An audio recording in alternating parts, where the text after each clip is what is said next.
The swords and stars troubled even the Targaryens. Jenna Lannister to Jaime Lannister. A Feast for Crows, Chapter 33, Jaime 5.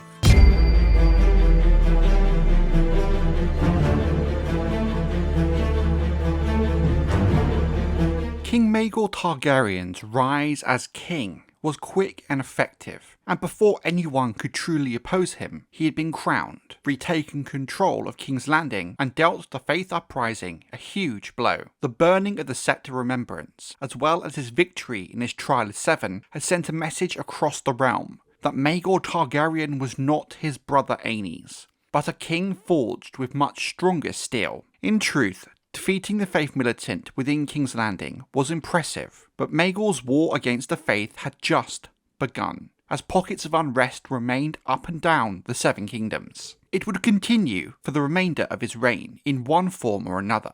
The king's first true act after ascending the Iron Throne was to command the poor fellows swarming towards the city to lay down their weapons under penalty of death. Many at court indeed took him for his word, but his decree had no effect. Maegor commanded all leal lords take to the field and disperse the Faith's ragged horde by force. In response, the High Septon in Old Town called upon true and pious children of the gods to take up arms in defence of the Faith and put an end to the reign of dragons, monsters, and abominations. The first battle would take place in the Reach, at the small town of Stonebridge on the banks of the River Manda. There were 9,000 poor fellows under the command of a man known as Wat the Hewer. They had found themselves caught between 6 small hosts loyal to Maegor as they attempted to cross the Manda at Stonebridge, with half of his men on the northern bank of the river and half on the south. Wat's army was unable to mount a proper coordinated defence, and thus was cut to pieces. We must also at this time recall that most of the poor fellows were common men, untrained, undisciplined, clad in boiled leather,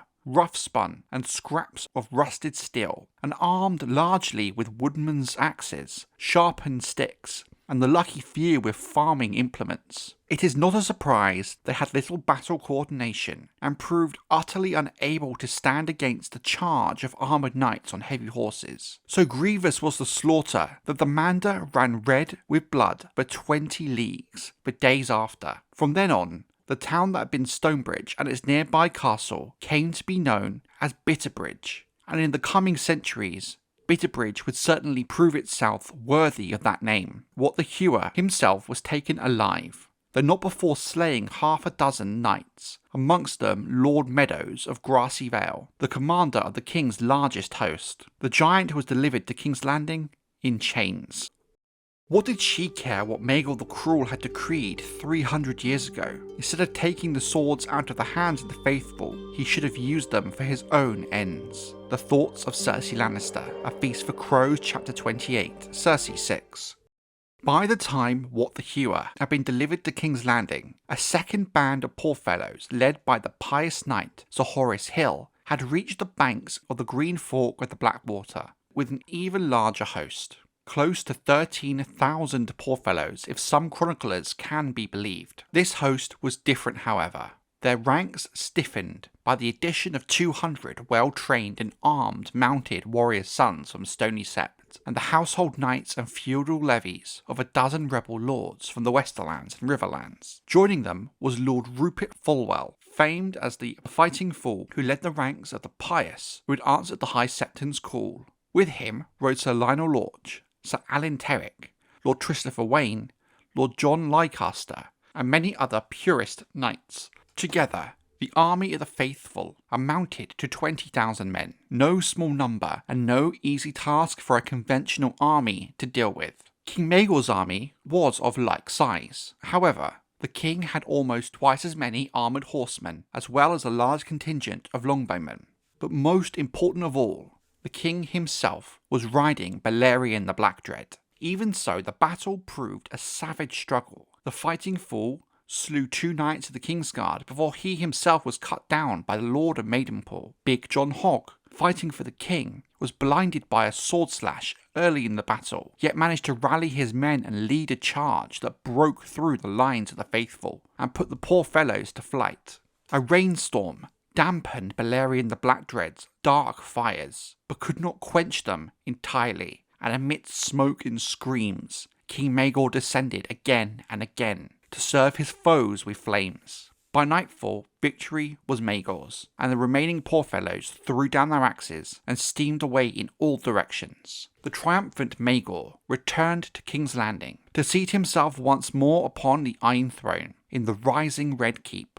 This time, even fewer than before protested his claim to the crown. When Wat the Hewer was delivered to him, chained yet still defiant, Maegor took off his limbs with the giant's own axe, but commanded his maesters to keep the man alive so he might attend my wedding. Then his grace announced his intent to take the rumoured sorceress Tyanna of Pentos as his third wife. There are some accounts that claim there were whispers that his mother, the Dowager Queen Visenya, had no love for the Pentosi sorceress, despite the fact some versions of the Trial of Seven have her saving Maegor's life in the aftermath. Only one man was defiant, Grand Maester Myros, who dared to speak openly. A very foolish decision given the fate of his predecessor. "Your one true wife awaits you in the High Tower," Myros said. The king heard him out in silence, then descended from the throne, drew Blackfire, and slew the Grand Maester where he stood.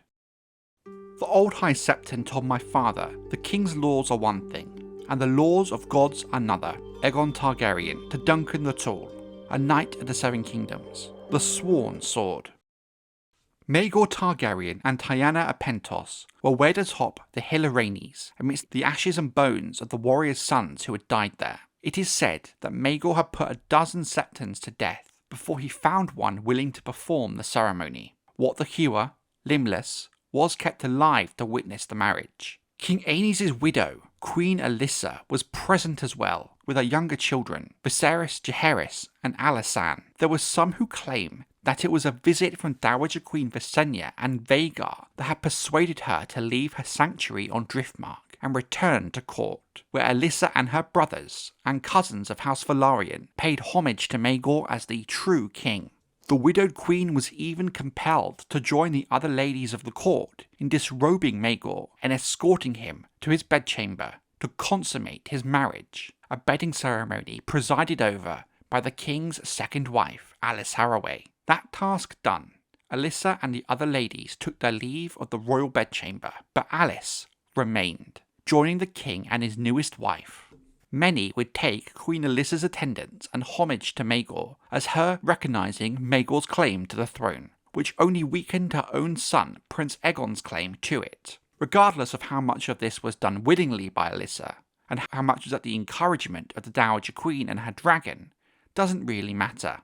The fact his own mother had seemingly supported Maegor's claim to the crown made Prince Aegon's position look even weaker than it already was. Regardless of Queen Alyssa's true feelings on the matter, across the realm in Oldtown, the High Septon was loud in his denunciations of the abomination and his whores, whilst the king's first wife, Cerys of House Hightower, continued to insist she was Maegor's only lawful queen. In the Westlands, Aegon Targaryen, the Prince of Dragonstone, and technically his father King Aenys' heir, and his wife, Princess Rhaena, remained defiant as well. But the reality was there was little they could really do. All throughout the turmoil of Maegor's ascension, King Aenys' son and the princess, his wife, had remained at Casterly Rock, where Rhaena had grown great with child. Most of the knights and young lords who had set out with them on their ill-fated royal progress had now abandoned them, rushing off to King's Landing to bend the knee to Maegor. Even Rhaena's handmaidens and companions had found excuses to absent themselves, save for two, her friend Elaine Royce and former favourite Melanie Piper, who arrived at Lannisport with her brothers to swear loyalty to Aegon. All of his life, Prince Aegon had been considered the heir presumptive to the Iron Throne, but now, suddenly, he found himself reviled by the pious and abandoned by many of those he had thought his friends. Maegor's supporters, who seemed more numerous every day, were not shy in saying that Aegon was his father's son, suggesting that they saw in him the same weakness that had brought down King Aenys. Aegon had never ridden a dragon, they pointed out, whereas Maegor had claimed the king of dragons, Balerion, and the prince's own wife, Princess Rhaena, had been flying on Dreamfire since the age of 12. Alyssa's attendance at Maegor's wedding was also a contributing factor, with many claiming that Aegon's own mother had now abandoned his cause. Though Lord Lyman Lannister stood firm when Maegor demanded Aegon and his sister be returned to King's Landing in chains if need be, even he would not go as far as to pledge his sword to the young prince, who now found himself being called the Pretender and Aegon the Uncrowned. And thus it was there at Casterly Rock that Princess Rhaena gave birth to Aegon's daughters, twin girls they named Arya and Rhaella. From the Starry Sept came another blistering proclamation from the High Septon that these children were two abominations, the fruits of lust and incest, and accursed of the gods. The maester at Casterly Rock who helped deliver the children tells us that afterwards Princess Rhaena begged the prince to take them across the narrow sea to Tyrosh or Mere or Volantis, anywhere beyond Maegor's reach. For I would gladly give up my own life to make you king, but I will not put our girls at risk. But her words fell on a stony silence, and her tears were shed in vain. For Prince Aegon the Uncrowned, was determined to claim his birthright.